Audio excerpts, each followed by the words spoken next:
Hey there to my 43 subscribers, my future subscribers, and all the people that secretly watch me. Today's video I want to do about quantum immortality and explain how simple the theory is or how easy it is to explain. I know the words sound complicated, but they're really not. So what is it? What is quantum immortality? It's the theory that we never die because our consciousness exists in infinite universes. So how does that work if it really does? Is the consciousness of a person attached to the body or part of the universe? So for like an example, something I was telling my husband about this morning was that take an example of someone gets in a car accident and they hit a telephone or a power pole. And when they do, power lines come down, there's sparks flying, that kind of stuff. And the person has to sit there and decide, do they try to get out of the car or do they try to stay in it? Do they think it's safer inside or outside? And the way that quantum immortality, the theory works, is in that moment that you decide, technically you're not deciding whether to get out or to stay in the car, because you're doing both. So basically the reality splits into two, and in one reality you stay in the car, and in another reality you get out of the car.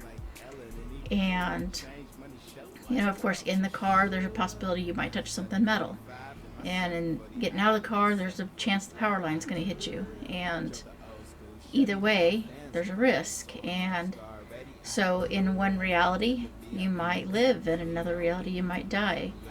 And so if you die in one of the realities, your consciousness stays solely in the one that survived and has no memory of the one that died.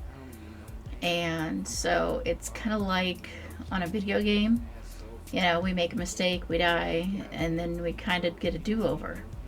The only difference is that one of the realities, our friends and family are mourning because of our their loss of us, and we're continuing on in another reality like nothing ever happened, like, oh, we just survived this really big thing. And everybody has these like near-death experiences where either they just escape injury miraculously, or some of them even have some might say it's a dream, some might say it's hallucination, some say it might be a vision, where you start to go off into the light or whatever. I think it depends on the person, on whether there's a light or a person or whatever.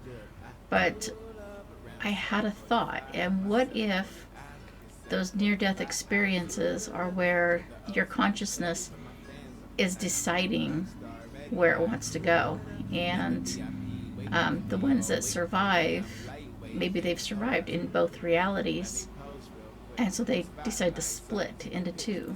And so that's just a thought.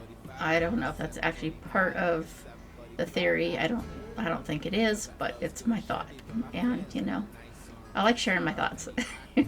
So anyway, I don't believe there's any proof that it exists, but I also don't believe there's any proof that it doesn't.